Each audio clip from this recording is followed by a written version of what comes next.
C'est à la fois facile et difficile de présenter Étienne Klein, parce qu'Étienne Klein est extrêmement connu en raison de sa présence sur les ondes, sur France Inter, sur France Culture, en raison de ses publications.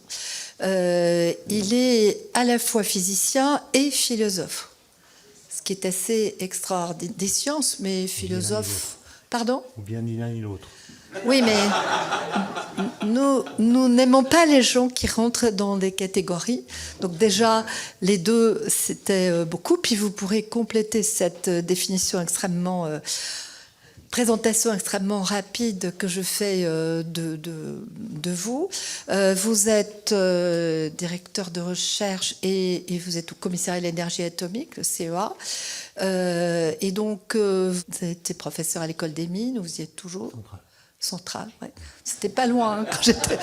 Moi, je suis une pure littéraire. Alors pour moi, c'est un peu éloigné. En tout cas, nous sommes extrêmement heureux d'entendre parler un spécialiste de physique quantique du merveilleux. Voilà. Donc je vous donne la parole en vous remerciant d'être là. Et vous avez 3 quarts d'heure, 1 heure. Pour nous émerveiller. Bonjour à tous. Merci madame pour votre invitation, votre présentation. C'est quand même plus agréable de parler du merveilleux dans un cadre merveilleux que de la laideur dans un cadre sordide. Donc j'ai accepté l'invitation bien que le mot merveilleux ne fasse pas partie du vocabulaire de la physique. Donc je ne me sens pas tout à fait légitime à en parler, même si l'adjectif merveilleux fait partie parfois du vocabulaire des physiciens. Parce qu'il y a du merveilleux dans la physique. Évidemment, quand on essaie de le définir, on fait intervenir une forme de subjectivité, chacun a sa façon personnelle de voir les choses. C'est même une question presque intime. Mais pour ce qui me concerne, je dirais que le merveilleux de la physique tient en 2 points. Le premier, c'est qu'il y a, depuis Galilée, disons, donc depuis la naissance de la physique moderne, une efficacité opératoire des mathématiques en physique qui est merveilleuse au sens où on ne la comprend pas. Il y a un article célèbre publié en 1960 par un physicien théoricien qui s'appelait Eugène Wigner, qui a eu le prix Nobel de physique, et qui a publié ce texte dans lequel il explique que l'efficacité des mathématiques, c'est-à-dire le fait que ça marche, n'a pas d'explication rationnelle. Le deuxième point, qui est lié au premier, c'est que cette efficacité opératoire des formalismes mathématiques de la physique agit comme un treuil ontologique. C'est-à-dire qu'on a pu prédire l'existence d'objets, d'entités, de phénomènes qu'on n'avait jamais vus et qu'on a pu détecter et découvrir parce que les équations prédisaient qu'ils devaient exister.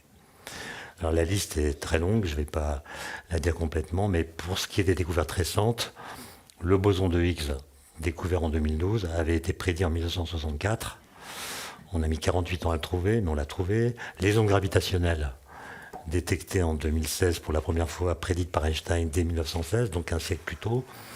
Et là, on peut ajouter toutes sortes d'entités, soit microscopiques, comme le boson de Higgs que j'ai cité, mais aussi les bosons intermédiaires, les quarks, etc., ou bien macroscopiques, comme les trous noirs, qui sont des choses qu'on a détectées, qui font partie du réel, qu'on a découvertes non pas parce qu'on a regardé le ciel ou l'infiniment petit comme ça, mais parce que les équations nous disaient quelles propriétés ces objets devaient avoir, où on pouvait les trouver et comment on pouvait les détecter. Et ça, c'est quand même merveilleux au sens où, quand ça fonctionne, ça donne l'impression qu'on touche le réel. Alors pas directement, mais on touche quelque chose qui a à voir avec le réel. Ça arrive pas souvent, ça arrive parfois jamais dans une vie de physicien, mais quand ça arrive, ça provoque des émotions tout à fait spéciales, au sens où on ne peut pas les avoir autrement. Ce n'est pas des joies intellectuelles, ce n'est pas des joies qui sont liées à la compréhension, comme peuvent avoir par exemple les mathématiciens quand ils démontrent un théorème, ou même quand un élève au collège se rend compte qu'il est capable de démontrer un résultat vrai, absolument vrai. Le théorème de Pythagore, on peut le démontrer de plusieurs manières. Et quand on voit qu'on a pu le démontrer, ça provoque une joie intellectuelle, comme on l'appelle, qui n'a pas d'équivalent ailleurs. Mais lorsque le boson de Higgs a été découvert, c'était pendant une nuit du mois de juin 2012, il y avait donc une accumulation d'événements. C'est pas quelque chose qu'on voit comme qu'on reconnaît comme quelqu'un qu'on croise dans la rue. Hein. En fait, c'est une courbe qui accumule des événements, et puis tout d'un coup, on voit un pic qui correspond à des choses qui avaient été prédites. La nuit passe, le pic ne disparaît pas, ce qui montre que c'est pas une fluctuation. C'est vraiment un événement qui se construit. Et au petit matin, les gens comprennent qu'ils ont fait une découverte. Ils ne savent pas qu'ils ont découvert le boson de Higgs, même s'ils ont suspicion. Mais les gens pleurent. Ils pleurent, évidemment parce qu'ils sont crevés. mais il y a autre chose que le fait d'être épuisé. Tous les gens épuisés ne pleurent pas. Donc là, il y a quelque chose qui, à mon avis, relève du merveilleux.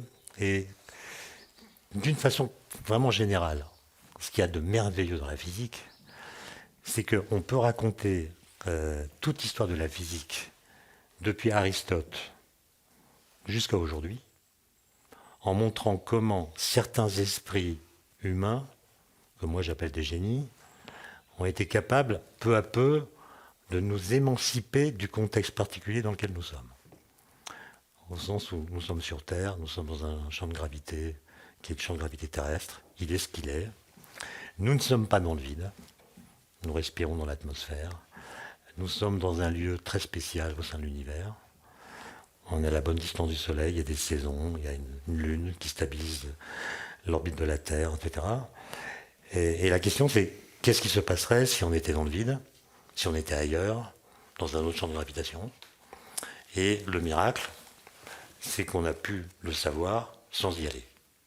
En fait, on n'est jamais allé se faire voir ailleurs. Mais on sait ce qui se passerait si on était ailleurs.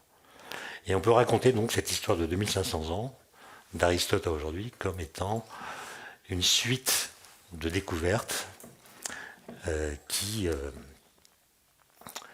ont permis à des gens comme Galilée, Newton, Boltzmann, Einstein évidemment, et quelques autres.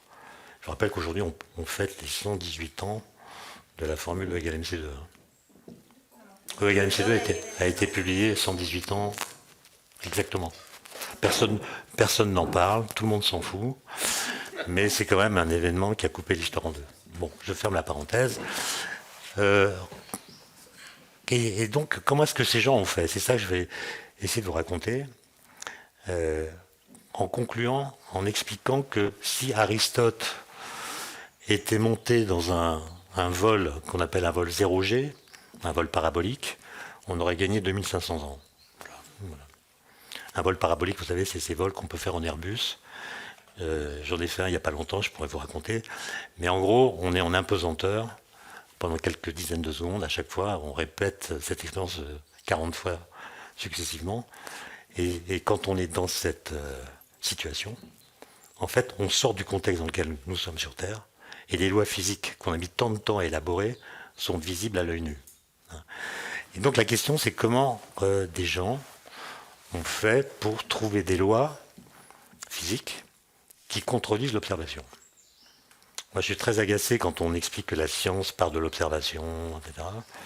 C'est complètement faux. L'observation, en général, et même de façon systématique, nous trompe. Nous trompe. Et donc, il faut arriver à comprendre comment ça se passe, les lois qui gouvernent les phénomènes, sans s'appuyer sur ce que les phénomènes montrent d'eux-mêmes. Alors, un exemple, quand Aristote, dans le traité du ciel, parle de la chute des corps, il faut faire attention parce que quand on parle de la chute des corps en lisant Aristote, on projette dans son discours notre façon de comprendre la gravitation. Or, pour Aristote, la gravitation, ce n'est pas une force. Ce n'est pas du tout une force qui s'exerce sur les objets, c'est une propriété intérieure des objets. Et les corps lourds, les corps graves, comme ils les appellent, ont dans leur destin d'aller vers le bas. Et donc, finalement, en tombant, ils réalisent leur être. Ils réalisent ce que la nature, leur propre nature, implique qu'ils fassent. Et les corps légers montent. Et dans le traité du ciel, il va même plus loin en disant qu'il y a une loi de proportionnalité entre la vitesse de chute d'un corps et sa masse. plus il est lourd, plus il tombe vite. Et cette loi va être enseignée pendant presque 2 millénaires, sans être jamais contestée, parce que Aristote l'a dit. C'est ce qu'on appelle l'ipsédixitisme, le fait de se référer à un maître. Le maître l'a dit, le débat est tranché, il n'y a plus qu'à répéter ce qu'a dit le maître. Et donc, quand vous écoutez ou lisez la loi de la chute des corps dite par Aristote, un corps tombe d'autant plus vite qu'il est plus lourd. Cette seule phrase aurait dû attirer l'attention et faire qu'une sorte d'esprit critique s'y applique. Imaginez, vous prenez un rocher qui est 10 000 fois plus lourd qu'un caillou. Vous les laissez tomber en même temps d'une certaine hauteur. Vous êtes vraiment sûr que le rocher va tomber 10 000 fois plus vite que le caillou? Non.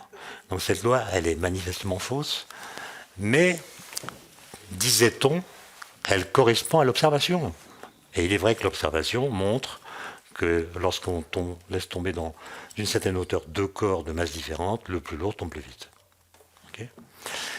Celui qui va se poser la question, est-ce que cette loi d'Aristote, qu'on apprend à l'école depuis 2000 ans, est vraie ou non, c'est Galilée. Galilée se dit, cette loi, ouais, elle est grosso modo conforme à l'observation, plus un corps est lourd, plus il tombe vite. Mais la question qui m'intéresse, moi, Galilée, c'est est-ce qu'elle est vraie? Est-ce que le fait qu'elle soit conforme à l'observation est suffisant pour dire qu'elle est vraie? Et Galilée, c'est quelqu'un qui pense que la nature, pour reprendre l'expression de Bertrand tout à l'heure, la nature est extrêmement complexe. Il y a toutes sortes de choses qui se manifestent à nous par des propriétés qu'il appelle secondaires. La suavité des ciels d'avril, la suavité des odeurs, la beauté qu'on attribue aux choses.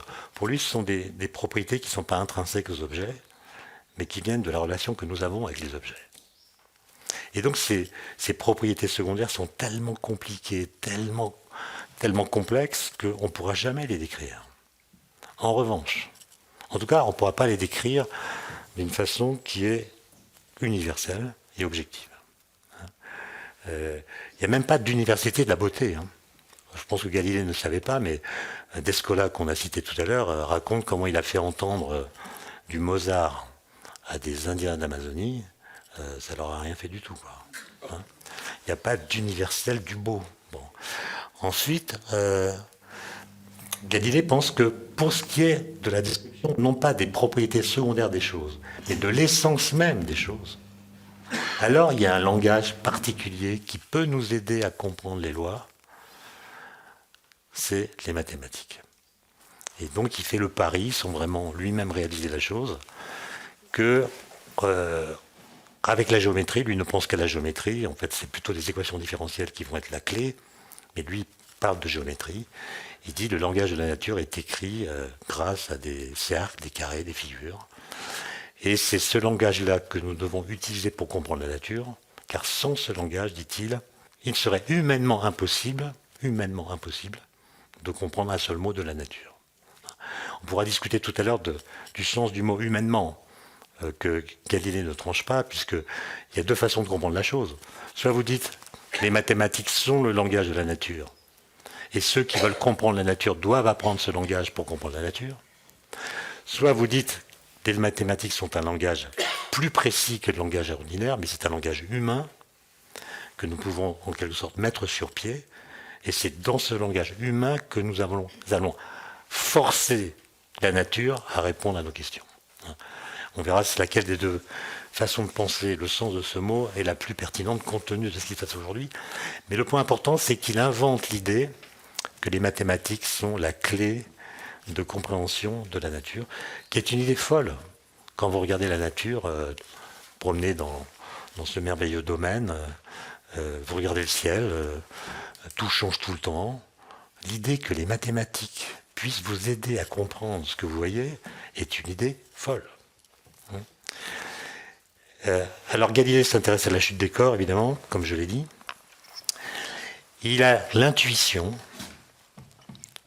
que si les corps tombaient dans le vide étant conçu comme un espace dans lequel il n'y a rien, notamment pas de force qui s'oppose au mouvement, alors la chute des corps serait beaucoup plus simple, tellement simple qu'on pourrait l'exprimer mathématiquement par une loi élémentaire. Et donc il pense le vide comme un milieu de pensée, et il pose des questions qu'on appelle contrefactuelles. C'est-à-dire il se demande, qu'est-ce qui se passerait si? Il s'en fout de l'observation. D'ailleurs en 1604, on ne sait pas faire le vide, et tout le monde pense que le vide n'existe pas au motif qu'Aristote a dit que la nature a horreur du vide. Donc le vide n'existe pas, mais lui, ne s'occupant pas de savoir s'il existe ou non, le pense comme un milieu fictif dans lequel les lois du mouvement s'exprimeraient simplement. Et il démontre, en tout cas il croit démontrer, que dans un tel milieu, contrairement à ce que nous voyons, les corps tomberaient à la même vitesse, quelle que soit leur masse.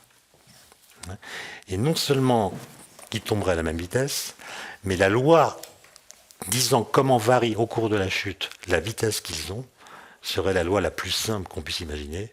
La vitesse de chute serait proportionnelle à la durée de la chute et serait indépendante de la masse. Autrement dit, un corps qui tombe depuis 3 secondes tombe 3 fois plus vite qu'un corps qui tombe depuis 1 seconde. Un corps qui tombe depuis 10 secondes tombe 10 fois plus vite, etc. Et c'est la même chose pour tous les corps. C'est la même chose pour une plume et pour une enclume. C'est une loi folle. Mais c'est la bonne loi. Voilà. Dans le vide, une enclume tombe à la même vitesse qu'une plume. Et il l'écrit, j'insiste là-dessus, à une époque où on ne sait pas faire le vide. Et on pense qu'il n'existe pas. Alors comment est-ce qu'il va le démontrer, puisqu'on ne peut pas faire d'expérience? L'histoire de la tour de Pise, c'est évidemment de la flûte. Hein, c'est une légende. Vous imaginez Galilée qui va au sommet de la tour de Pise pour démontrer aux aristotéliciens qui se trompent? Il prend une grosse pierre, une petite pierre, laisse tomber en même temps, qu'est-ce qui se passe? La grosse pierre touche le sol avant la petite pierre. Et Aristote dit, on vous l'avait bien dit. Donc il n'a jamais fait cette expérience, il n'en parle nulle part. Et c'est simplement une façon rétroactive de dire que les choses étaient visibles alors qu'elles ne l'étaient pas. D'ailleurs, dans les guides touristiques de la ville de Pise, ils ont retiré le truc. Parce que pendant des années, ils se jouaient là-dessus. Bon, c'est à Pise que non, rien. Alors comment est-ce qu'il va démontrer que la loi d'Aristote ne peut pas être vraie? Elle ne peut pas être vraie. Il va inventer ce qu'on appelle une expérience de pensée. Une expérience de pensée, c'est une expérience qui consiste à utiliser son cerveau comme laboratoire. Et donc à imaginer des situations qu'on peut penser mais pas réaliser, pour voir comment une loi physique qu'on croit vraie implique que tel et tel phénomène se déroule dans la situation qu'on a imaginée. En fait, il s'agit de faire décoïncider le monde avec ce qu'il nous montre. Il s'agit de s'écarter du monde empirique pour aller se faire voir ailleurs, pour le coup, inventer des concepts avec lesquels on reviendra mieux armé pour interroger le réel tel qu'il est. Et donc l'expérience de pensée qu'il raconte dans un livre où son porte-parole s'appelle Salviati, c'est un savant florentin, le livre s'appelle Discours sur 2 sciences nouvelles, c'est le dernier livre écrit par Galilée, et Salviati imagine la chose suivante. Je fais l'hypothèse qu'Aristote a raison quand il dit qu'une grosse pierre tombe plus vite qu'une petite pierre. C'est l'hypothèse de départ. Ensuite, je me place à une certaine hauteur, je prends une grosse pierre, une petite pierre. L'expérience de pensée va commencer lorsque vous allez relier par une ficelle la grosse pierre à la petite pierre. Donc vous formez un système qui est plus lourd que la grosse pierre. Vous le laissez tomber dans non pas dans le vide, mais d'une certaine hauteur. Que dit Aristote? Aristote dit l'ensemble formé par les 2 pierres est plus lourd que la grosse pierre toute seule. Donc ça va tomber plus vite. Oui, mais la petite pierre qui tombe moins vite va tendre la corde et faire parachute.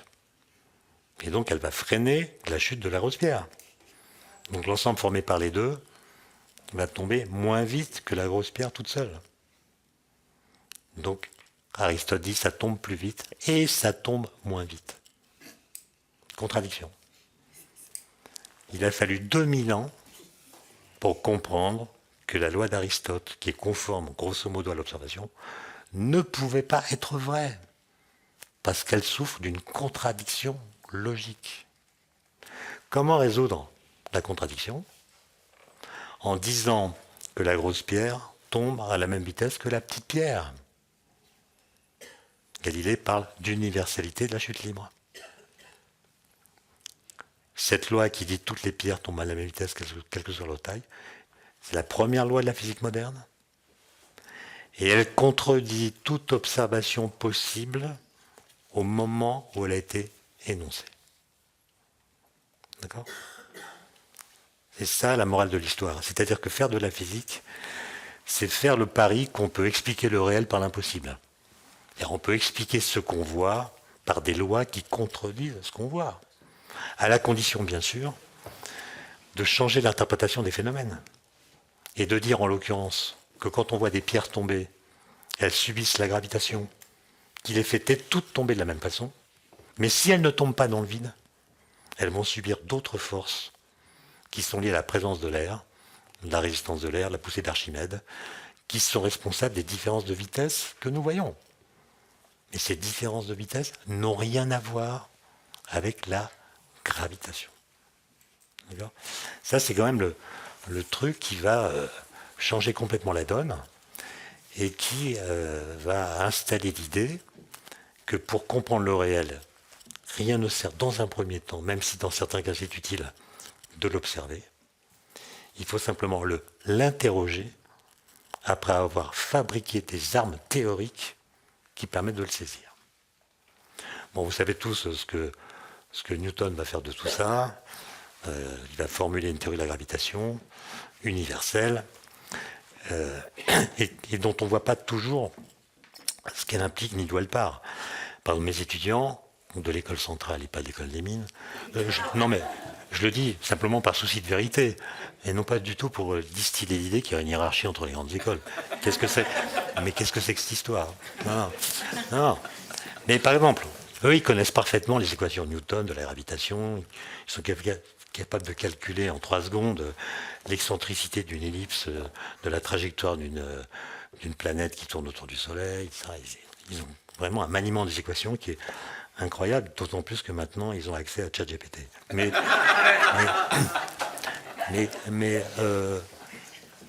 après, je leur demande, faisons ensemble une expérience de pensée. La Terre tourne autour du Soleil par le fait qu'elle est attirée par le Soleil, par le biais de la force de gravitation. Maintenant, expérience de pensée, on retire la Terre de l'endroit où elle se trouve, et à la place, on met une cacahuète qui a la même vitesse que la Terre à l'endroit où on l'a remplacée. Quelle est la trajectoire de la cacahuète? J'ai un tiers des étudiants qui me disent elle part à l'infini. Il y en a un tiers qui dit elle va tomber. Et un tiers qui est sans opinion. Alors que la bonne réponse, c'est que c'est exactement la même trajectoire. Ça veut dire que même quand on est ingénieur, on a une conception de la gravitation qui est celle d'Aristote. C'est-à-dire qu'on pense que le mouvement d'un corps dans un champ de gravitation dépend de sa masse. En fait, Newton a généralisé la découverte de Galilée à l'ensemble des corps qui sont dans un champ de gravitation. Et la théorie de Newton de la gravitation dit que la trajectoire d'un corps dans un champ de gravitation est indépendante de sa masse. C'est pas du tout intuitif. Pourtant, quand on voit ces équations, c'est immédiat, mais les élèves qui sont très doués pour résoudre les équations ne sont pas toujours très doués pour voir les implications des équations. Je saute 3 siècles et on arrive à Einstein, évidemment. Einstein, comme vous le savez, en 1905, il publie 5 papiers incroyables dans 5 domaines différents. Il est complètement inconnu des physiciens. Il travaille dans un bureau d'experts à Berne. Il est inconnu. Il n'a pas eu de lettre de recommandation. Il n'a pas de poste à l'université. Il examine les brevets d'ingénieur. Il publie 5 papiers incroyables, dont celui qui contient E = mc2 en septembre 1905, il y a 118 ans donc. Mais qui va, malgré ces articles produits dans ce qu'on appelle l'année merveilleuse de la physique, il n'a toujours pas de poste à l'université. Mais en 1907, il est toujours à Berne, toujours expert au bureau de la propriété intellectuelle. Et en rentrant de déjeuner, un jour de novembre, il a une idée dont il dit qu'elle a été l'idée la plus heureuse de sa vie. En fait, comme tous les jours, il rentre de déjeuner et il fait une petite sieste, ce qu'il appelle une sieste semi-éveillée. Il n'est pas assis sur une chaise, il est assis sur un tabouret. Il ferme les yeux et il s'approche de l'endormissement, mais il sait que s'il s'endort, il va se pencher, son corps va réagir, et s'il a une idée qui passe, il lui restera suffisamment de conscience pour la choper. Un peu plus tard, vous savez, il va faire la rencontre de Paul Valéry. Ils vont dîner 2-3 fois ensemble. Et en 1933, juste avant de partir définitivement pour les États-Unis, en sachant qu'il ne reviendrait jamais en Europe, Einstein part en 1933, et il sait qu'il ne reviendra jamais en Europe. Ne pardonnons pas aux intellectuels d'Europe d'avoir rendu possible l'accession d'Hitler au pouvoir. Et il dîne une dernière fois avec Paul Valéry. Paul Valéry sait qu'il ne reverra plus jamais Einstein. Et Paul Valéry est persuadé qu'Einstein a des idées à une cadence d'essuie-glace. Et donc il lui demande, maître, comment vous faites quand vous avez une idée? Vous la notez, vous la dictez à un secrétaire, vous l'écrivez sur la nappe. Et Einstein répond à Valéry, qui en est tout déçu, oh maître, vous savez, une idée, c'est si rare. Et de fait, Einstein a eu très peu d'idées. Mais les idées qu'il a eues, il les a explorées à fond. À fond, il ne les a jamais lâchées. Et donc ce jour-là, novembre 1907, il comprend, il suffit de le lire, hein, j'ai compris, je le cite par cœur, j'ai compris ce jour-là qu'une personne qui tombe en chute libre ne sent pas son propre poids. Cela provoqua en moi une très vive émotion qui me mena 8 ans plus tard vers une nouvelle théorie de la gravitation. Et ce que Einstein a compris là, c'est pas du tout en fait une découverte. Il a pris au sérieux les expériences, ou plutôt la théorie de Newton ou de Galilée, dans une expérience de pensée dans laquelle il met en scène son corps. Il dira plus tard d'ailleurs qu'il avait une pensée musculaire. Musculaire. C'est-à-dire, il essayait d'imaginer comment son corps réagirait dans telle ou telle situation qu'il imagine. Par exemple, à 15 ans, il se demande qu'est-ce que je verrais si j'étais à cheval sur un rayon lumineux. Donc il met en scène son corps. Et là, il imagine qu'il tombe en chute libre. En chute libre, ça veut dire qu'il tombe dans le vide, sans aucune résistance. Donc la seule force qu'il subit, c'est le poids. Et il comprend que quand on subit seulement son poids, on ne sent pas son poids. Alors pourquoi? Parce que si vous tombez en chute libre, avec un stylo dans la main, si vous le lâchez, il va tomber à la même vitesse que vous, puisque tous les corps tombent à la même vitesse. Donc vous allez voir votre crayon flotter. Il n'y a plus de gravitation. Donc le fait de subir la gravitation annule la gravitation que vous subissez. Il dit, c'est quoi cette histoire?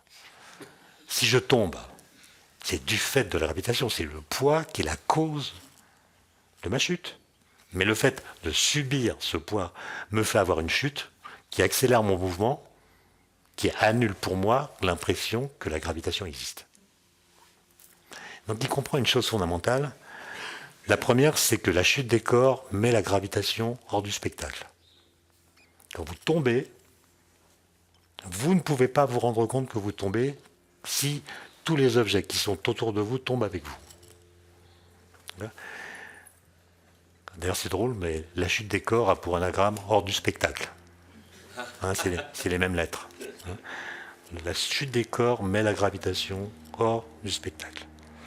Autre leçon, ce qu'on appelle l'impesanteur, c'est plus l'absence de pesanteur, c'est l'absence de ressenti de la pesanteur. Être en impesanteur, c'est ne pas sentir la pesanteur. Conclusion, on peut être en impesanteur tout en étant dans un champ de pesanteur. Il suffit pour cela de tomber en chute libre. D'accord ? Et vous voyez que si vous sentez votre poids aujourd'hui, c'est parce que vous êtes assis sur une chaise. Autrement dit, c'est parce que vous subissez d'autres forces que votre poids que vous sentez que vous avez un poids. Et si vous tombez en parachute, vous allez sentir la résistance de l'air. Et la résistance de l'air va vous faire éprouver que vous avez un poids. Alors il y a un parachutiste, vous savez, qui s'est laissé tomber de 40 km d'altitude à un endroit où la densité d'air est vraiment très faible. Et lui, il a vécu une expérience d'impesanteur au sens d'Einstein, puisque dans les 20 premiers kilomètres de sa chute, où il a dépassé le mur du son, il était en chute libre. Et quand il a commencé à atteindre les couches les plus denses de l'atmosphère, il l'a senti passer, quoi. Donc, ah oui, donc là, on peut dire qu'Einstein, il a fait une petite découverte qui ne fait que faire parler les équations Newton dans un contexte qu'il a imaginé. Et là encore, on peut se demander pourquoi il a fallu autant de temps pour passer de Newton, fin XVIIe siècle, à cette idée d'Einstein, qui, j'insiste, n'est pas une découverte, c'est une mise en situation qu'il a pensée. Et n'importe qui aurait pu penser la même chose. Et pourtant, il est le premier. La question, c'est pourquoi il faut autant de temps. Voilà. Il va formuler le principe d'équivalence en 1907. C'est un principe d'équivalence entre l'accélération et la gravitation. Il est très simple à comprendre. Imaginez que ceci, ça soit, disons, une capsule d'ascenseur. D'accord ? Donc, il n'y a pas d'eau à l'intérieur. Hein. Elle est avec des parois opaques. Quand on est dedans, on ne voit pas ce qui se passe à l'extérieur. Et on va imaginer deux situations. Première situation, la cabine d'ascenseur est posée sur le sol terrestre, dans le champ de gravité terrestre, et elle est immobile. D'accord ? Deuxième situation, la cabine d'ascenseur est très loin dans l'espace, à un endroit où il n'y a pas de gravitation. J'imagine un endroit dans l'espace où la gravitation est nulle. Simplement, j'ai mis un petit réacteur au bas de la capsule, enfin de l'ascenseur, qui va accélérer cette capsule, cette cabine d'ascenseur, dans une certaine direction, avec une accélération égale à l'accélération de la pesanteur. Okay ? Ça, c'est la situation 1, ça, c'est la situation 2. Okay ? Ce que dit Einstein, le principe d'équivalence, c'est que si je mets un physicien dans la première situation, à l'intérieur de la cabine, il va faire de la physique, il va laisser tomber des objets, il va voir qu'ils rejoignent le sol, comme Newton l'avait décrit ou comme Galilée l'avait décrit. Et puis si au contraire, dans l'espace vide avec un réacteur qui le pousse, avec la même accélération que quand il est dans le champ de pesanteur, il va jouer avec des balles, elles vont atteindre ce qu'il appelle le sol, le plancher. Et ce que dit Einstein, c'est qu'il n'existe aucune expérience que pourrait faire le physicien qui lui permettrait de savoir s'il est dans la première situation ou dans la seconde situation. Donc les deux situations sont physiquement équivalentes. Une accélération est équivalente à un champ de gravitation. D'accord ? C'est ça qu'on appelle le principe d'équivalence. Quelque temps plus tard, enfin, en 1910, il a un poste universitaire à Prague, où il va passer 16 mois. Et à Prague, il s'installe dans un immeuble tout neuf, qui est un des premiers immeubles en Europe qui est complètement électrifié. Il y a un ascenseur électrique, ils sont chauffés par l'électricité, etc. Ils sont éclairés par l'électricité. Et Einstein va faire une expérience de pensée en imaginant qu'il est dans la deuxième situation. Donc il est dans la cabine d'ascenseur poussée par un réacteur. Okay ? Il imagine qu'il y a un trou percé dans la paroi de gauche, à gauche pour moi, à droite pour vous, par lequel un rayon lumineux va entrer. La vitesse de la lumière n'est pas infinie. Donc la lumière va mettre un certain temps pour traverser la cabine. Pendant ce temps, la cabine qui est poussée par un réacteur qui l'accélère va se déplacer dans l'espace. Donc, le rayon lumineux ne va pas être vu comme allant en ligne droite, mais il va être incurvé. Okay ? Et il va toucher la paroi de droite, pour moi, à un endroit qui est plus bas que le point d'entrée. Donc, il comprend que dans cette situation, la lumière a une trajectoire curviligne. Je pense qu'il n'est pas le premier à comprendre ça, puisque c'est un effet purement dynamique. C'est l'accélération de la cabine qui provoque la courbure artificielle de la lumière, qui en fait va en ligne droite si on était dans un référentiel non accéléré. Mais là où Einstein est génial, c'est principe d'équivalence. Principe d'équivalence.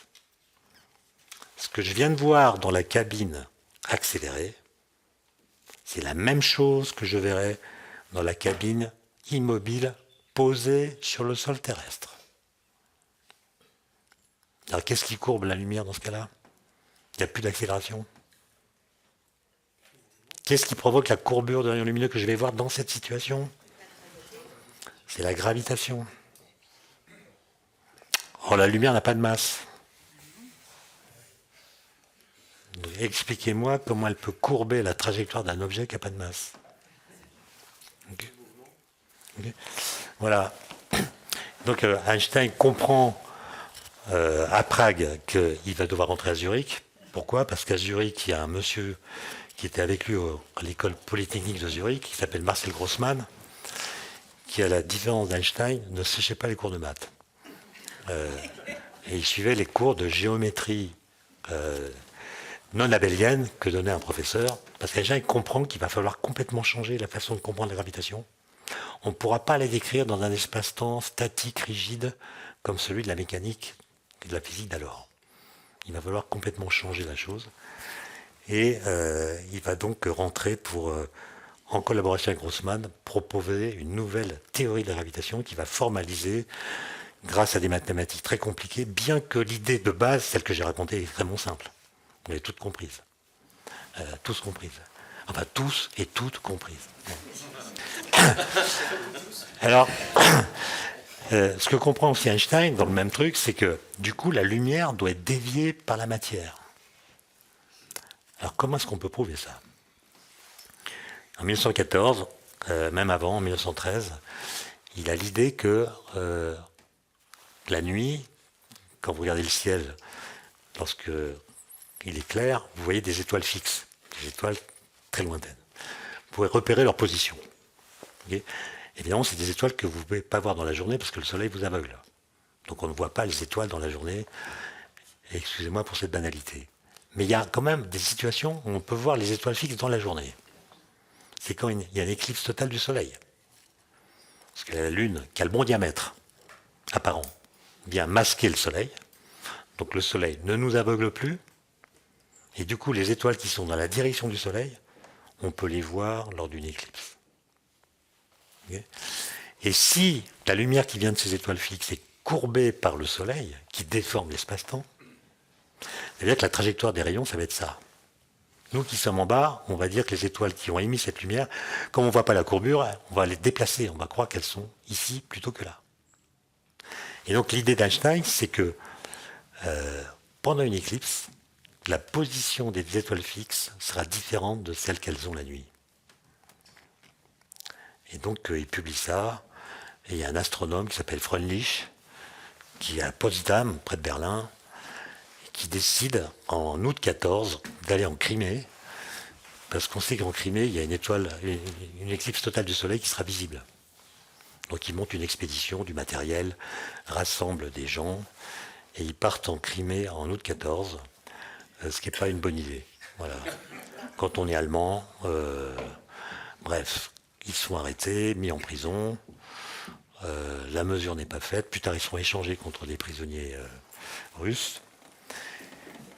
Et la mesure n'est pas faite, et heureusement, parce que les calculs d'Einstein à l'époque étaient faux.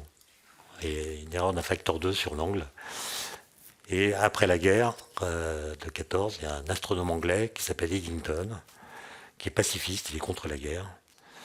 Et il veut montrer, parce qu'il pense que la science va réunifier les peuples, y compris les peuples qui se sont fait la guerre, lui, anglais, veut montrer qu'un physicien allemand a raison contre un physicien anglais. En gros, que Einstein a raison contre Newton. Donc il monte une expédition, même deux, dans l'hémisphère sud, et observe une éclipse totale du soleil qui est prévue pour le mois de mai 1919. La météo est mauvaise, mais il se produit un petit miracle, c'est que pendant les quelques minutes de l'éclipse, le temps devient beau, et ils peuvent prendre des photographies des étoiles fixes, mesurer l'angle, qui sépare la direction apparente qu'elles ont selon que le Soleil est sur la trajectoire ou selon qu'il n'y est pas, et c'est exactement la valeur calculée par Einstein. Et à ce moment-là, Einstein va faire la une des journaux dans le monde entier, sauf en France, parce qu'il y avait grève de la presse. Non, c'est vrai. Hein. Et le deuxième fils d'Einstein, qui s'appelle Hans Albert, qui vivait à Zurich avec sa mère, alors qu'Einstein vivait à Berlin, écrit à son père, il a 8 ans à l'époque, pour lui dire « Papa, pourquoi est-ce qu'on te voit partout ? Qu'est-ce que tu as fait pour qu'on te voit sur toutes les unes de tous les journaux du monde ?» Et Einstein répond une petite lettre que vous pourrez lire au musée Einstein de Berne, si vous y passez. Einstein dit « Mon fils, quand un scarabée aveugle marche sur une feuille courbée, il ne peut pas se rendre compte qu'elle est courbée. Moi, ton père, j'ai compris ce que le scarabée aveugle ne peut pas voir, la courbure de l'espace. Je dis ça d'emblée pour que vous ne me demandiez pas pourquoi j'ai un scarabée. Ça va me permettre de ne pas répéter 50 fois la même histoire qui est quand même, vous l'avez remarqué, assez longue. Voilà. Et donc, vous voyez, c'est ça qui est fascinant. C'est qu'aujourd'hui, quand vous faites de la cosmologie, vous utilisez les équations d'Einstein, qui va publier en 1915, qui changent complètement la façon de comprendre la gravité. C'est-à-dire que la gravitation, ça n'est pas une force qui s'exerce entre les objets massifs au travers de l'espace.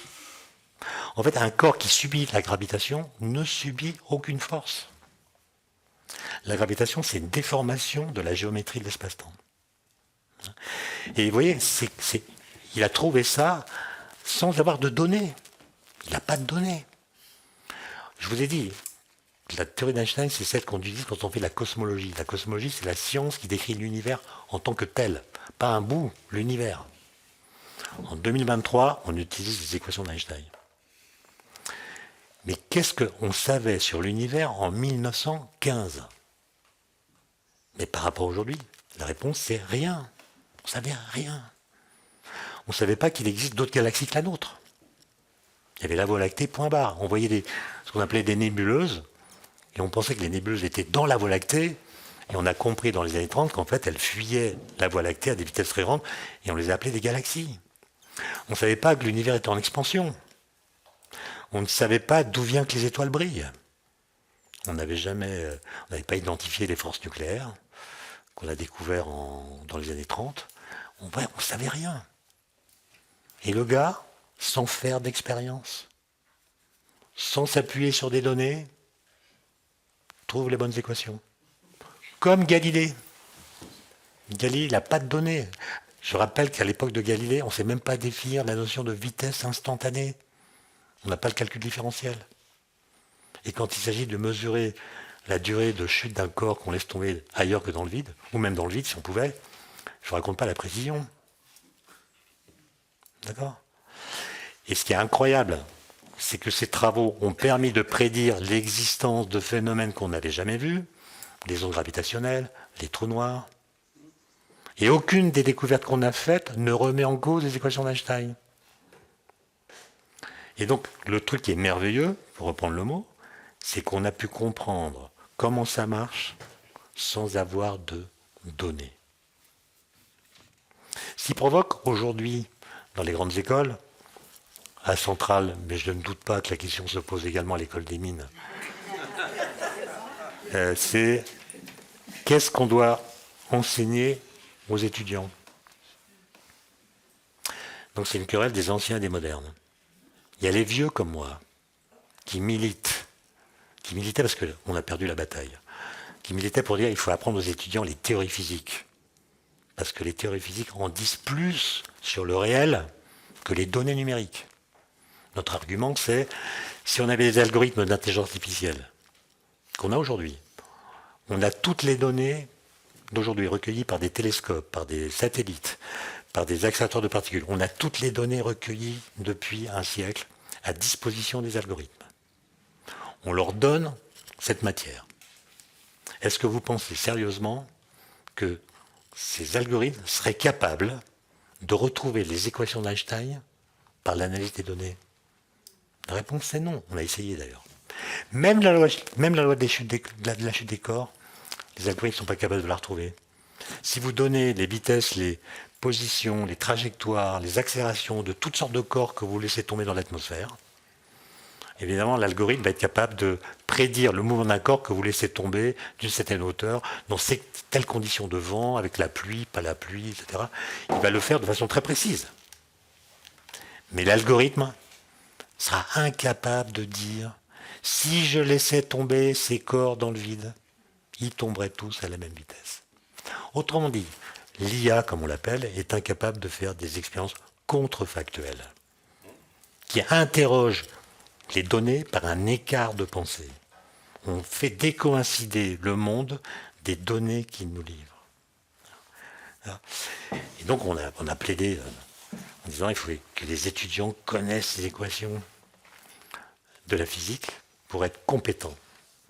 Et évidemment, les plus jeunes disaient « Mais non, l'avenir c'est l'IA, il faut leur apprendre à coder dans tous les langages, en C++, en Python.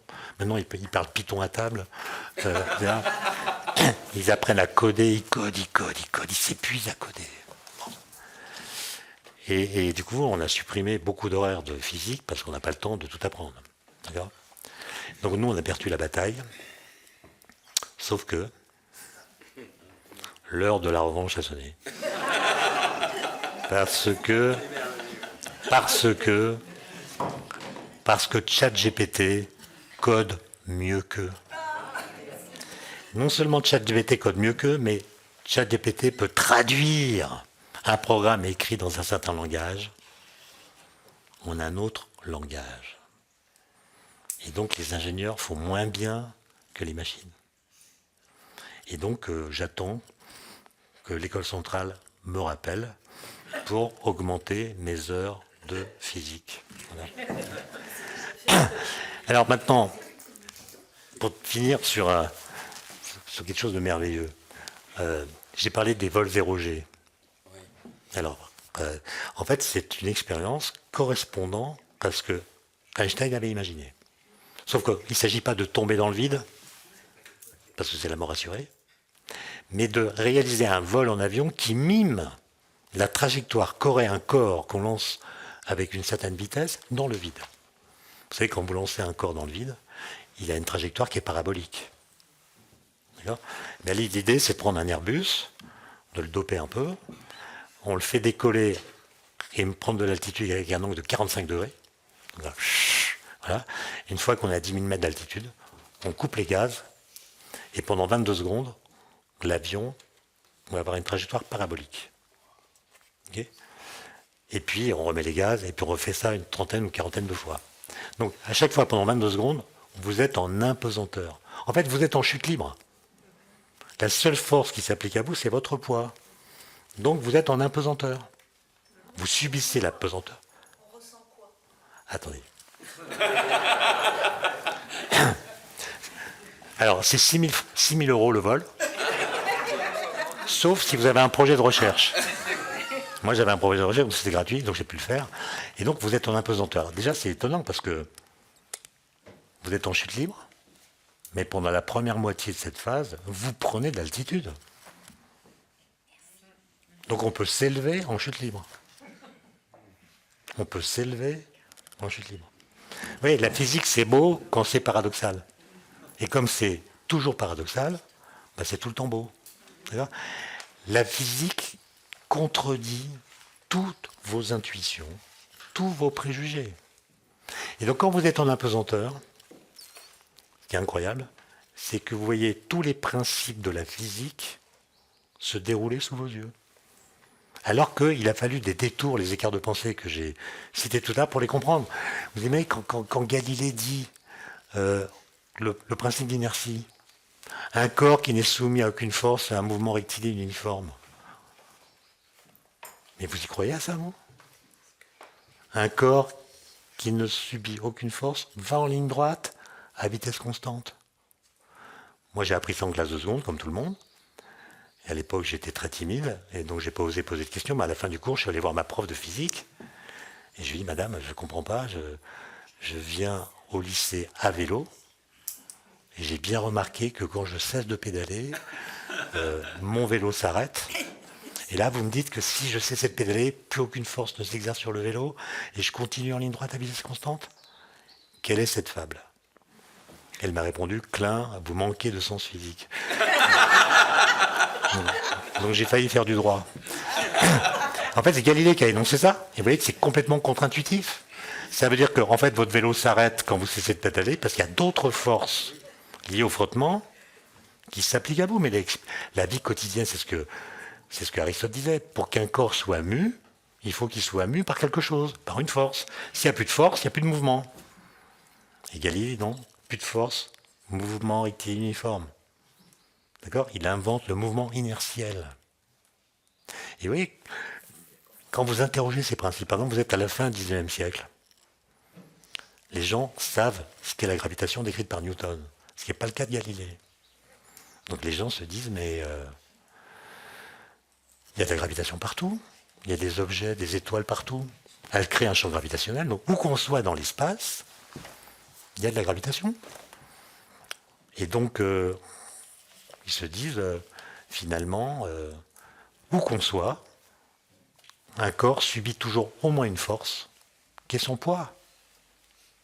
Donc l'énoncé du principe d'inertie qui dit un corps qui ne subit aucune force est un énoncé métaphysique qui ne correspond à aucune situation actuelle, physique. Aucun corps ne vit directement le principe d'inertie. Et donc vous avez des gens qui disent, ça veut dire qu'il faut accepter de bâtir la physique sur du sable.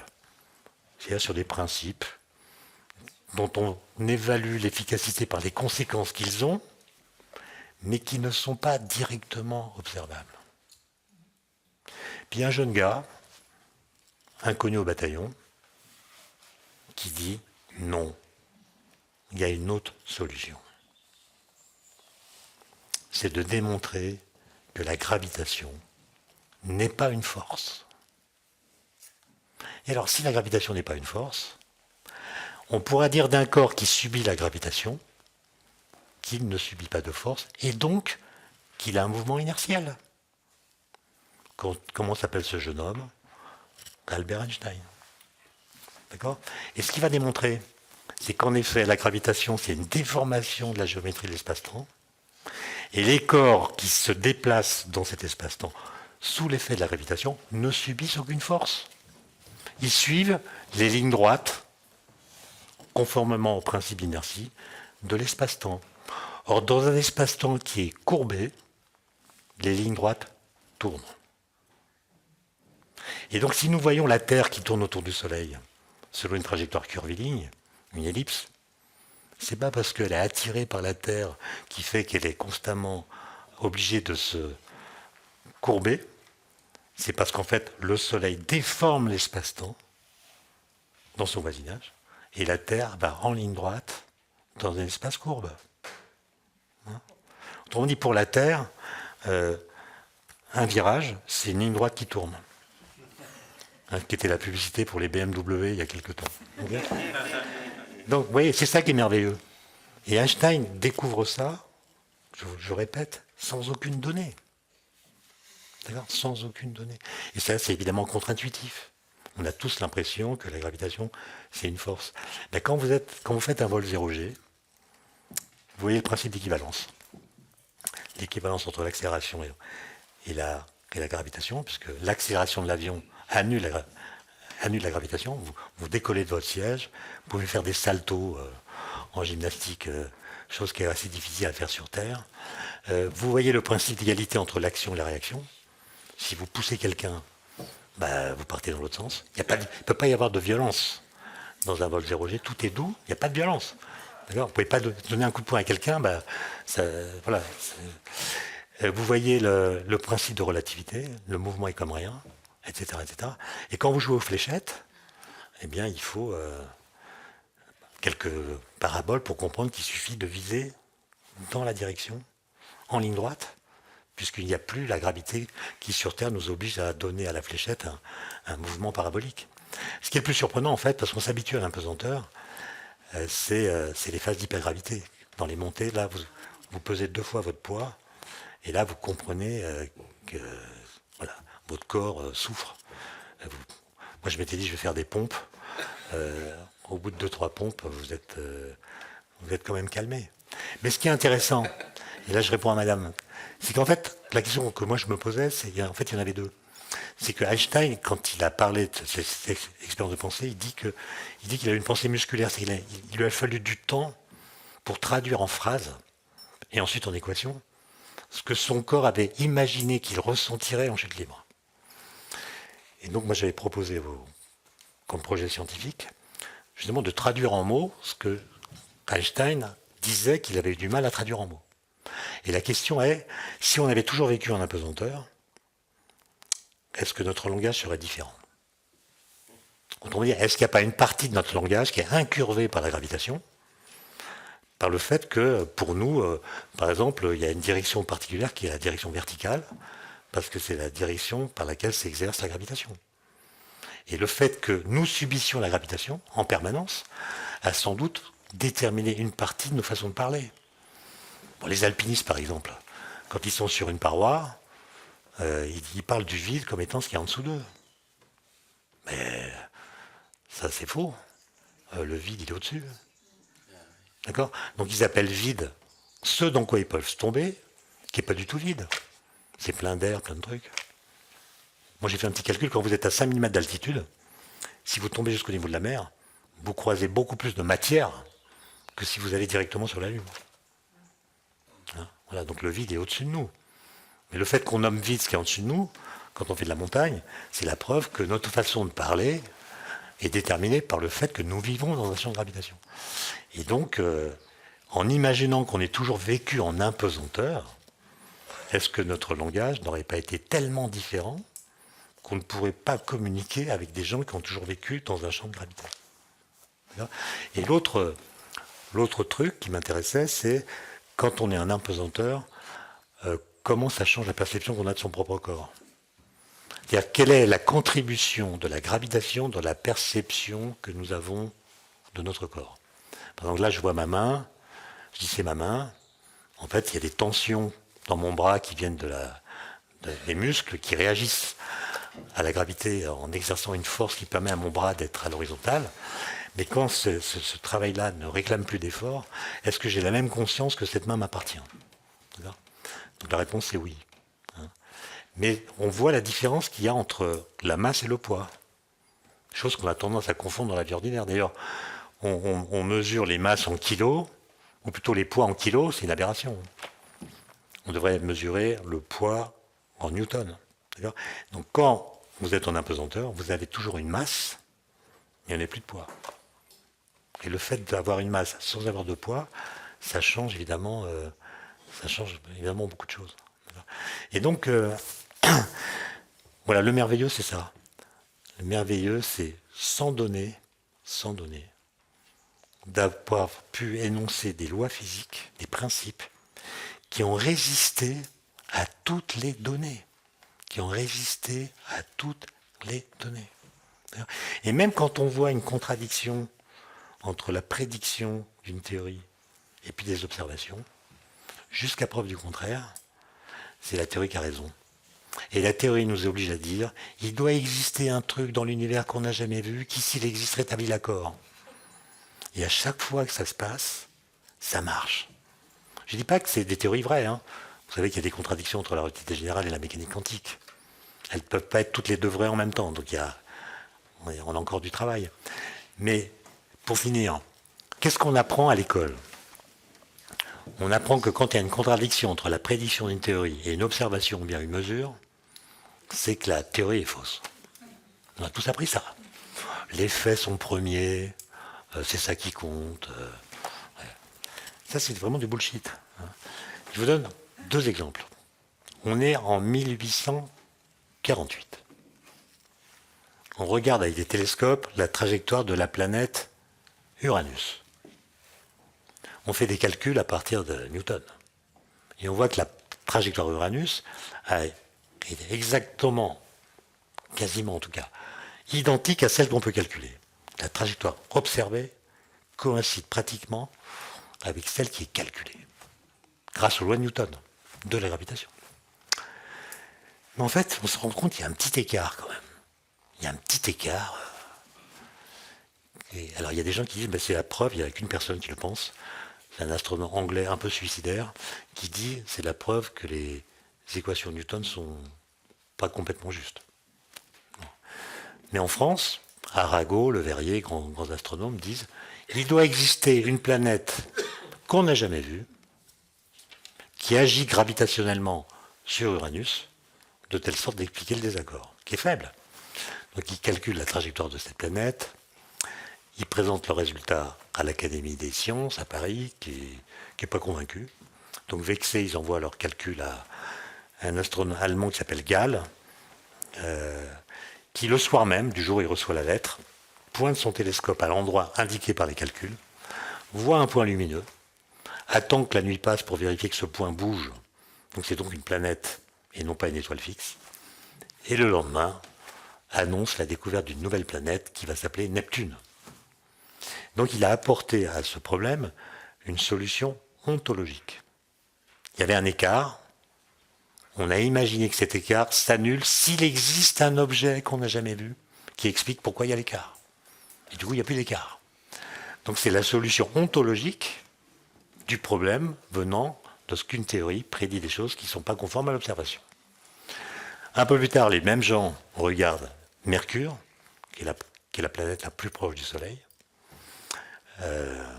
ellipse parfaite, sauf que on se rend compte que le périhélie, c'est-à-dire le point le plus proche du Soleil de la trajectoire, rotation après rotation, il glisse un peu.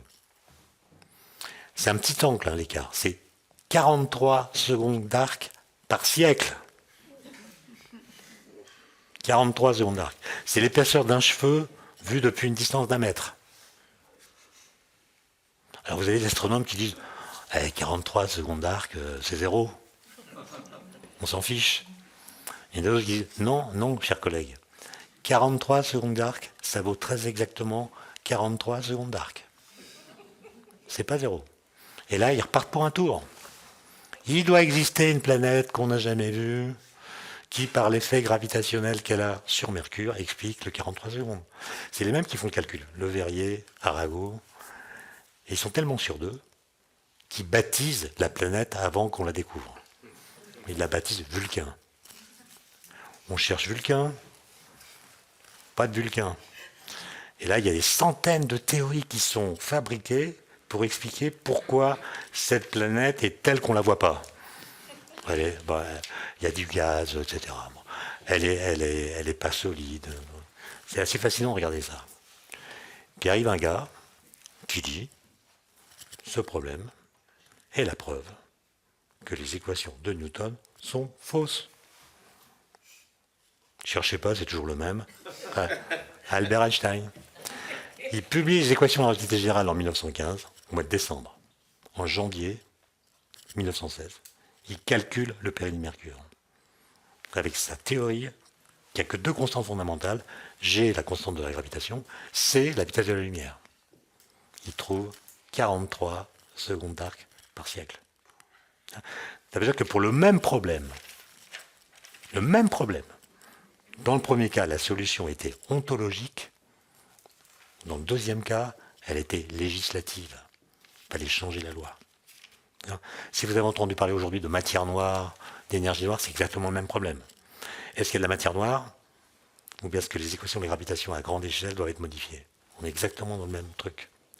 Maintenant, si vous me donnez 3 minutes, je vous raconte l'histoire du boson de Higgs. Parce que c'est quand même le truc à tomber par terre. Je ne comprends pas qu'on n'en parle pas en permanence dans les écoles et partout. Non, je ne vais pas me laisser... Il faut que je garde mon axe. Voilà. Là, je vais parler de mécanique quantique. Voilà. De mécanique quantique. En fait, après la Deuxième Guerre mondiale, on a identifié toutes les forces qui existent dans la nature, la gravitation qui n'est pas une force, les forces électromagnétiques et les forces nucléaires. Et on décrit tout ça en mécanique quantique en s'appuyant sur des principes de symétrie très élégants que je n'ai pas le temps de détailler. Mais en gros, on a trouvé un moyen de décrire par le même formalisme c'est-à-dire par les mêmes concepts mathématiques, des forces différentes qui empiriquement se montrent de façon très différente. La force nucléaire n'agit pas sur les objets comme la force électromagnétique, ça n'a même rien à voir. Il y en a de deux sortes, il y a la faible et la forte, peu importe. Mais on les a unifiées d'un point de vue théorique, bien qu'elles soient dissemblables, on les décrit chacune dans son coin par des principes de symétrie qui sont analogues pour chacune d'elles. Donc on a en quelque sorte unifié le mode de description de ces interactions. C'est super élégant et les gens trouvent ça très beau. Et l'esthétique en physique, ça compte. Si les équations sont belles, on a tendance à penser, parce qu'on est un peu platonicien, qu'elles sont vraies. Okay.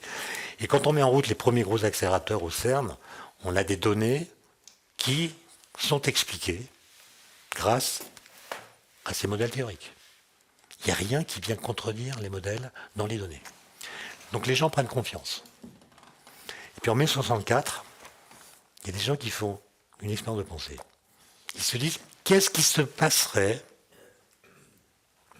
si les équations qu'on utilise pour décrire les interactions fondamentales étaient vraiment vraies? Ça aurait quelles conséquences? Donc là encore, c'est une expérience de pensée. Ils ne font pas d'expérience, ils réfléchissent. Et ils vérifient, en faisant des calculs, que si ces équations étaient vraiment vraies, alors la masse de toutes les particules élémentaires devrait être nulle. Nulle. C'est-à-dire, pour être tout à fait clair, égale à zéro. Donc les particules élémentaires ne devraient pas avoir de masse. Ce qui est faux. Ce qui est faux. L'électron a une masse, le proton a une masse, le neutron a une masse. À l'époque, on ne connaissait pas les quarks, mais les quarks ont une masse. Le photon n'a pas de masse, mais ce n'est pas une particule de matière.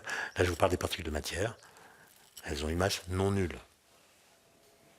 Donc il y a une contradiction entre le modèle en lequel on commençait à avoir confiance et puis les mesures les plus élémentaires.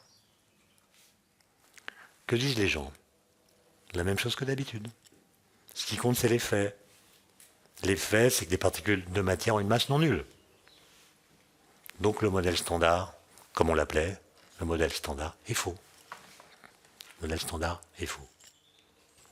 Et ils vont se mettre à travailler sur des modèles alternatifs, très nombreux, pour ceux qui connaissent les théories technicolores et d'autres. Et puis il y a 3 gars, jeunes, qui ont 24 ans à l'époque, 2 qui sont belges, qui s'appellent François Englert et Robert Brout, un autre qui est écossais, qui s'appelle Peter Higgs.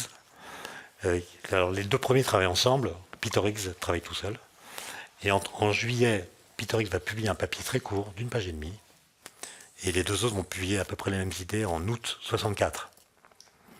Et leur argument est le suivant. Ils disent, souvenons-nous de Galilée. Le pari de la physique, c'est qu'on peut expliquer le réel par l'impossible. C'est-à-dire, on peut expliquer les phénomènes par l'invocation de lois qui, lorsqu'on les entend pour la première fois, nous semblent absurdes. Comme le principe d'inertie. Le principe d'inertie, c'est absurde. Et pourtant, c'est vrai. Et donc, il se pourrait que les équations qui disent que les particules de matière n'ont pas de masse aient raison. Et c'est nous, physiciens, qui, depuis Newton, nous trompons sur le concept de masse. Voilà. Expérience de pensée. Et ce qu'il propose, c'est la chose suivante. Quand vous pensez matière, vous pensez masse. Vous avez du mal à imaginer ce qu'il y a une particule de matière qui n'aurait pas de masse. Donc les notions de matière et de masse sont intriquées. Réciproquement, vous avez du mal à imaginer ce que pourrait être de la matière qui ne serait pas incarnée en particules massives. Donc qui dit matière, dit masse, qui dit masse, dit matière. Et ce qu'il dit, c'est que cette association que nous faisons est peut-être fausse. Elle vient de la philosophie, mais peut-être qu'elle n'est pas réelle. Et donc, ils font l'hypothèse absolument géniale suivante, c'est de dire que les particules ont une masse, mais cette masse n'est pas une propriété qu'elle possède de par elle-même. C'est une propriété secondaire qui vient de leur interaction avec le vide, qui n'est pas vide.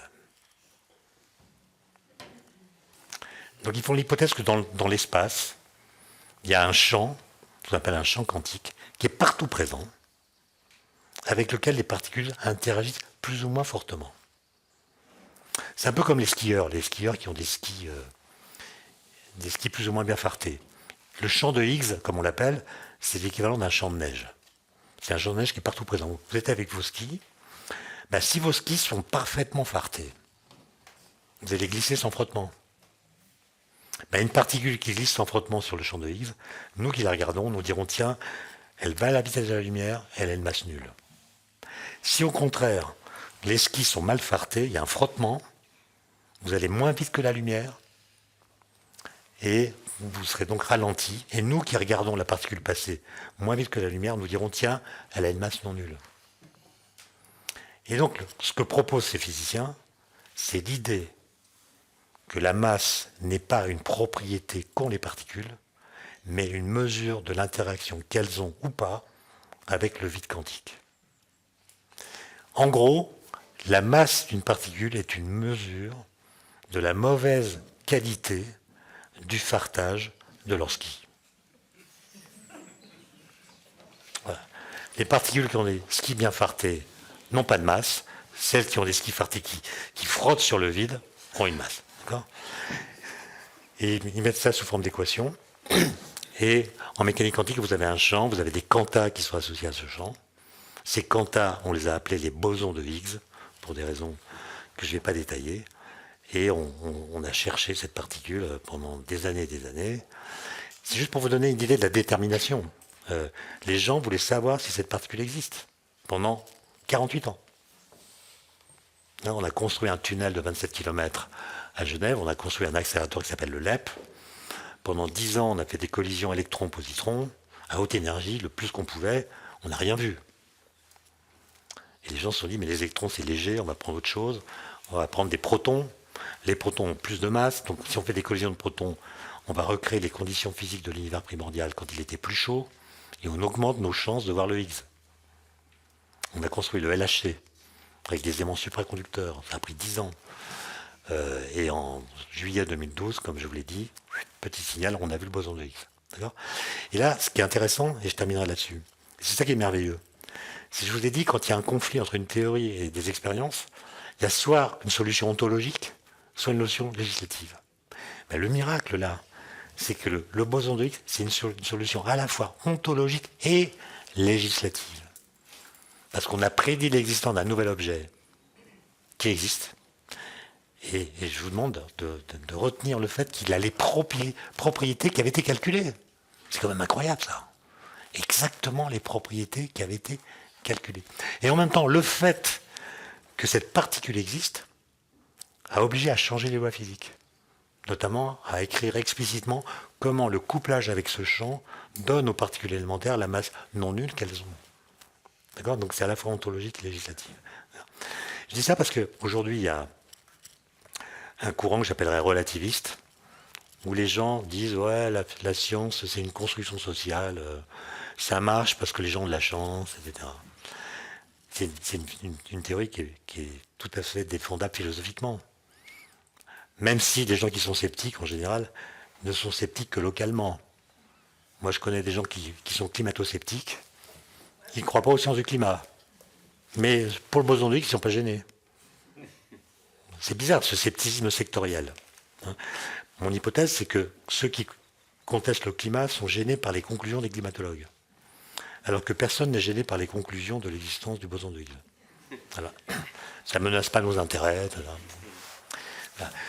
Et donc, quand vous regardez l'efficacité opératoire de la physique, liée au fait qu'elle est mathématisée, ce qui pose la question de savoir pourquoi des équations sont efficaces à rendre compte des phénomènes physiques. Pourquoi ?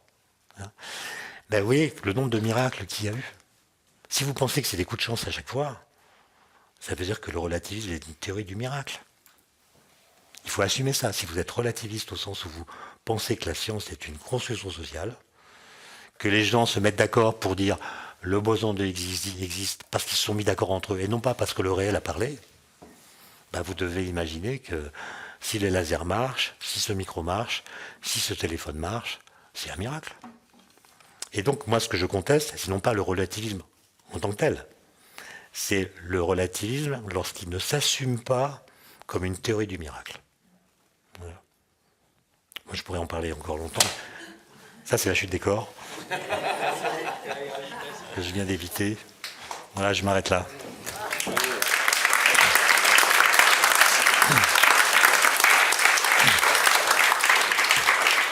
La mathématique, c'est quand même quelque chose de fondamental pour les physiciens.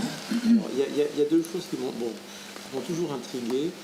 Comment est-ce que l'esprit humain, en l'occurrence arabe, a conceptualisé le zéro pour créer un système de calcul, d'une part, et d'autre part, on apprend que les racines carrées concernent des nombres positifs.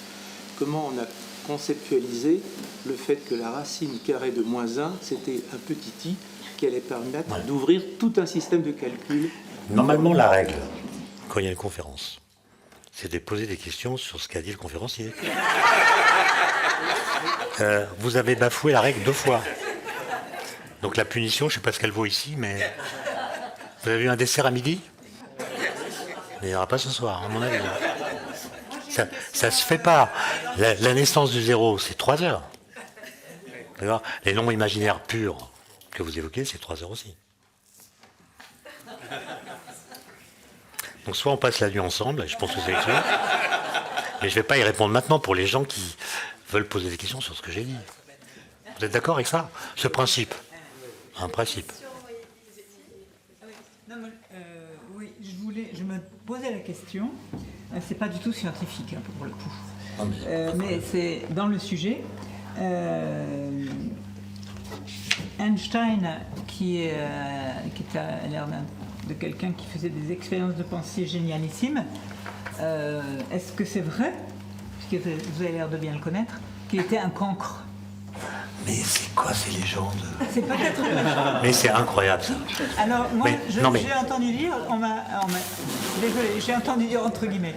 Je vous explique. Non mais je connais le truc. Il a lu à 5 ans ou à 6 Mais ans. non. C'est pas vrai? Non, il ne parlait pas parce que quand il était enfant, il voulait formuler les phrases entièrement avant de les dire. D'accord. D'accord ? Il avait déjà des expériences. La première phrase qu'il a dite à table, il était avec sa sœur Maya et ses parents, il a dit Papa, est-ce que tu peux me passer le sel ? Et là, le père a dit mais ok, mais pourquoi tu t'es tu jusqu'à maintenant ? Il a répondu parce que jusqu'à maintenant tout était parfait. Non, non, ce que je veux dire, c'est que il avait des difficultés d'élocution au sens, il n'a pas fait de borborigme. Il a tout de suite parlé avec des phrases. À 5 ans, 4 ans, les historiens discutent. Maintenant, le coup du cancre. Vous savez d'où ça vient ? C'est que, en fait, quand il était en Allemagne, à Munich, au lycée, jusqu'à l'âge de 15 ans, voilà, ses parents avaient quitté l'Allemagne pour s'installer en Italie parce que son père avait fait faillite dans une usine de fabrication d'objets électriques. Ils ont refait leur vie à Milan. Einstein, il avait 15 ans en classe de première, était tout seul, il déprimait. Il a même fait une vraie dépression. Et il ne supportait pas la discipline militaire du lycée. Parce qu'en 95, dans les lycées allemands, c'était une discipline militaire. Il n'aimait pas ça. Et donc à Noël, il a écrit une lettre de démission au collège en disant je pars.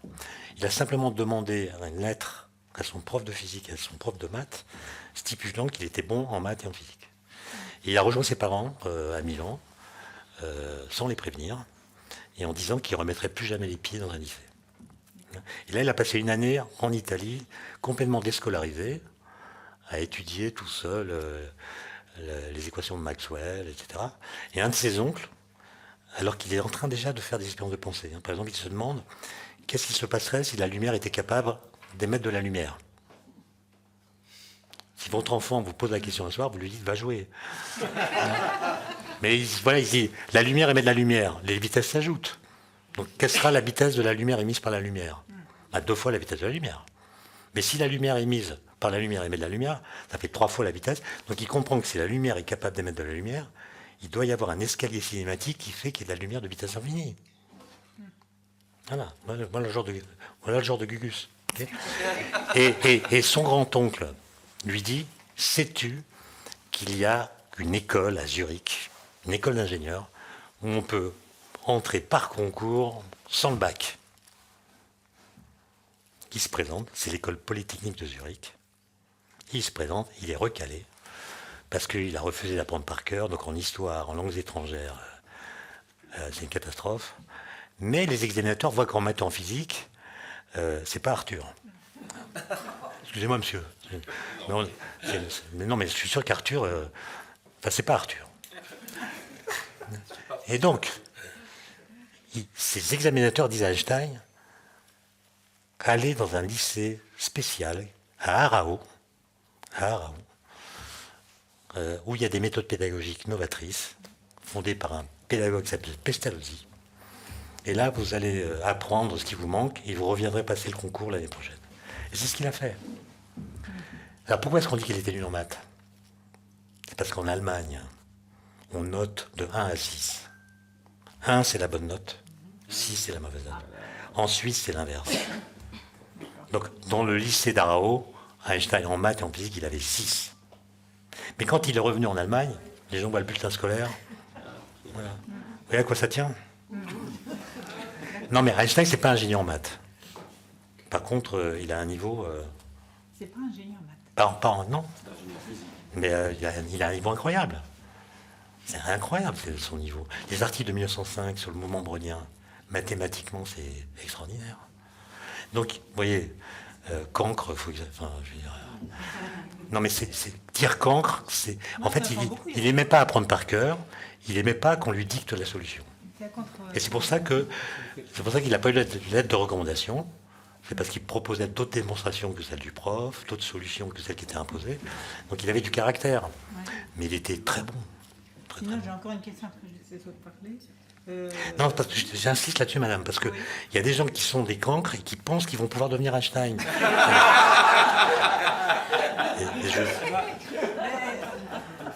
on ne sait jamais. Non, si, on sait. Mais je me demandais du coup, expérience de pensée, il y a encore des gens qui font des expériences, des gens physiciens bien sûr, font-ils des expériences de pensée? On a l'impression que ça manque un peu maintenant. Non, mais c'est plus vraiment possible. On a fait tellement d'expériences de pensée, on a tellement de formalismes différents pour unifier la mécanique quantique et la relativité générale qu'en fait, pour le coup, on manque de données pour départager les modèles. Mais en fait, il n'y a pas eu de révolution physique depuis un siècle. Voilà. Il y a des milliards de découvertes, mais le point important, c'est que ces découvertes n'ont pas obligé à refonder la physique sur de nouvelles bases. C'est ça le truc. Ça nous permettrait de comprendre ce que c'est que ce qui n'est pas habité dans l'univers par les planètes. Donc on rend la matière noire. Non, mais ça c'est une question. Non, mais la question de matière noire, c'est une question ouverte. Et on cherche des particules de matière noire, on n'en voit pas.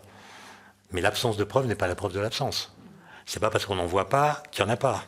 Peut-être qu'elles sont des énergies qui sont inaccessibles pour nous. Donc pour l'instant, la question est ouverte. C'est pas la peine de faire semblant de la résoudre. Et il y a un des risques qui est que la physique devienne une sorte de métaphysique, au sens où on démultiplie les conjectures sans être capable de les départager les unes des autres. Parce que la libido sociale pour la physique est en chute libre. On a construit les premiers accélérateurs dans l'enthousiasme. Les meilleurs étudiants allaient en physique des particules ou en cosmologie. Si aujourd'hui on annonce que, d'ailleurs tout est prêt, on a des plans, on a dessiné, on a calculé les coûts, etc. On a le projet de construire un tunnel de 100 km sous le lac de Genève, dont le LHC, la machine actuelle, serait l'injecteur. Donc on fait tourner les protons dans le LHC, et quand ils ont beaucoup d'énergie, on les fait tourner dans le grand anneau. Et tout est prêt. Parce qu'on veut explorer la matière noire, voir ce qu'il y a au-delà du modèle standard, etc.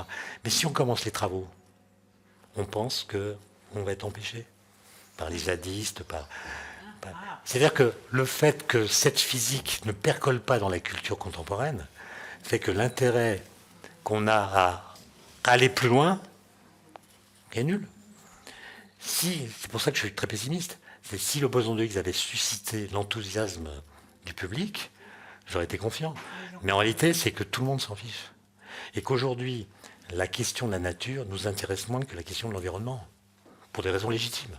Tous mes étudiants veulent faire des thèses sur l'environnement, l'énergie, mais le cosmos, la physique des particules, c'est trop compliqué. Ah oui, c'est vrai. Voilà. Voilà. Donc, il se peut qu'on soit à une période qui achève un cycle, comme il y a eu une fin de la construction des cathédrales. Les gens ont construit des cathédrales pendant plusieurs siècles, puis un jour ils ont arrêté. Nous, on a construit des accélérateurs de particules, et on est en train d'arrêter. Sauf s'il y a une demande populaire. Mais je ne vois pas vraiment comment elle s'exprime. Hein. Il faudrait convaincre les gens, leur expliquer. Non, il faudrait avoir un intérêt pour la connaissance qui ne soit pas seulement un intérêt pour les conclusions de la connaissance. Voilà. Autrement dit, un intérêt pour la cosmologie sans qu'immédiatement apparaisse la question est-ce que Dieu existe. Autrement dit qu'on interroge. Moi je suis frappé quand on interroge un physicien, on lui demande toujours ce qu'il pense. On lui demande jamais ce qu'il sait. Pourquoi on n'est pas intéressé par la connaissance? Pourquoi on est intéressé par ce que pensent les gens, par les conclusions? Mais la physique, elle n'a pas conclu.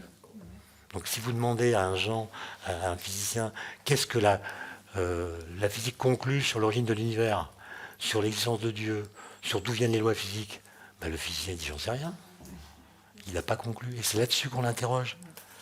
Mais sur ce qu'il sait, il n'y a jamais de question. Si on devait aller vers un nouveau saut conceptuel comme ceux de Galilée ou Newton ou Einstein, est-ce qu'on est capable de savoir dans quelle direction chercher? Est-ce qu'on est capable de l'imaginer, ça, de l'anticiper? D'où est-ce que ça va venir? Non, mais prochain merveilleux des sauts conceptuels théoriques, il y en a plein qui ont été faits. Là, le problème, je l'ai dit, c'est qu'on n'est pas capable de les distinguer les uns des autres par des expériences qui permettent de les départager.